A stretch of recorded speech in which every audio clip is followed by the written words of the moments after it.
Hello, this is Nick with Albert Air, and today we are looking at a Carrier furnace that we just installed in the attic. So as always, please like this video, subscribe to my page and channel. If you have any more questions while you listen and watch this video, please leave a comment in the section below. I'd be happy to answer those for you. If you are in the Orange County, California area and would like more information on this system, possibly maybe an estimate, I'd be happy to do that for you. You can reach me at 714-526-6368, or you can get us at albertair.com.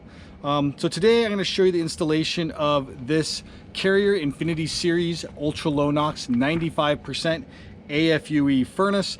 We also installed a brand new horizontal ADP 5-ton evaporator coil. Over here we have the Honeywell Electronic Air Cleaner. So I'm going to kind of go through all those, tell you about them, tell you a little bit about this particular job and why we did this system. So originally, when I met with the customer, there was a laundry list of issues with his system. It was a Carrier system that was over 20 years old. There was issues with heating and cooling certain areas of the house. There was error codes coming up on the furnace itself. The outside condenser originally was a 2-stage cooling condenser, and it was having issues as well. So we went through that list and kind of figured out what the best system would be for his house and how to solve all those issues and make it run great, which we ended up doing. So first, let's go through this furnace. So this is a Carrier Infinity variable speed 95% AFUE furnace, model 59CU5A080C2120. This furnace was actually originally going from right to left, meaning over here was the return and on this side was the supply. But once we got to the job and we were here with the installers, we looked at the configuration and decided to move it so the return is now on this side, moving from left to right where the airflow comes out over there, which actually gives a lot better airflow distribution for this system. We hung this on the all thread and unistrut. That gets it up off the ground for us and also minimizes vibration. That way we can pipe in the drains. As you can see, this is a condensating furnace, so we do have a drain on that, and that is piped in with the drains from the evaporator coil. We have a new gas flex right there. The electrical that comes into is 115 volt to power the unit. And then we have a 2-inch PVC flue vent, which on any 95% furnace can be vented horizontally up and out of the house. So that's pretty much the furnace situation here. On this side over here, we have the evaporator coil, which is an ADP 5-ton horizontal evaporator coil.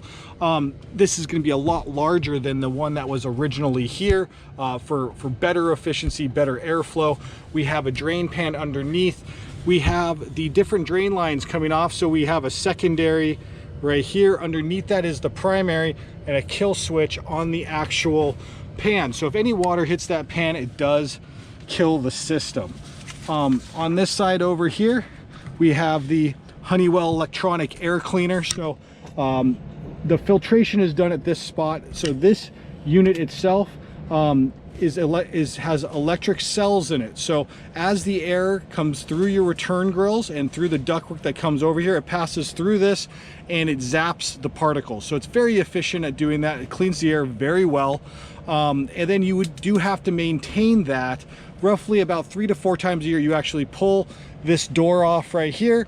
Some metal cells just pull out and you wash those with water, dry them off, and you can put them back in. So once you buy this electronic air cleaner, it is just the maintenance. There is no filter to buy and replace in here. So it makes for a very nice way to get better air filtration with your system. Finally, on this system, we did the ductwork. So you can see right here, I'm looking at a return plenum. This is where the return ducts come in.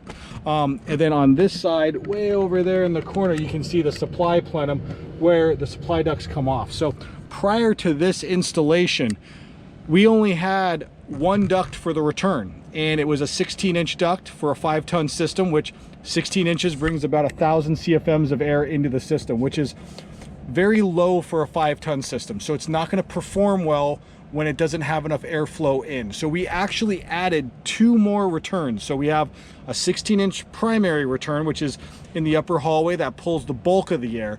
Then we have two 12-inch returns that we cut in an upper bedroom, and then a lower ceiling area downstairs.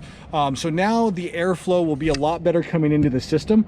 We increased it to about 1800 CFM coming into the system, almost doubled it, so that system's going to breathe a lot better. These are all new R8 flex ducts, and the system will be more balanced because of that return air. On the supply side, we kind of had the same issue. There was problems with getting air to certain areas of the house, so we did do some reducting. We upsized ducts going to certain areas. We put dampers in the ducts to be able to control airflow if we need to. So all in all, this system is completely different than what he had for 20 years. When we turned it on for the first time, he couldn't believe he felt air in certain areas. He just had never felt it there before. He would have to put a tissue up to the vent to make sure it was blowing air. So this system will now cool a lot faster, more efficient, and it's very quiet because of all that. So let me know if you have any questions about this system or anything else. I'm going to do a video for the outside condenser that we did with this, which is a variable speed Carrier condenser, so make sure you check that out. And as always, please like this video, subscribe to my page, and if you have a comment, leave it in the section below. I'll answer those for you. And if you're located in the Orange County area, California, I can always speak to you on the phone. You can reach me at 714-526-6368. Thank you for watching.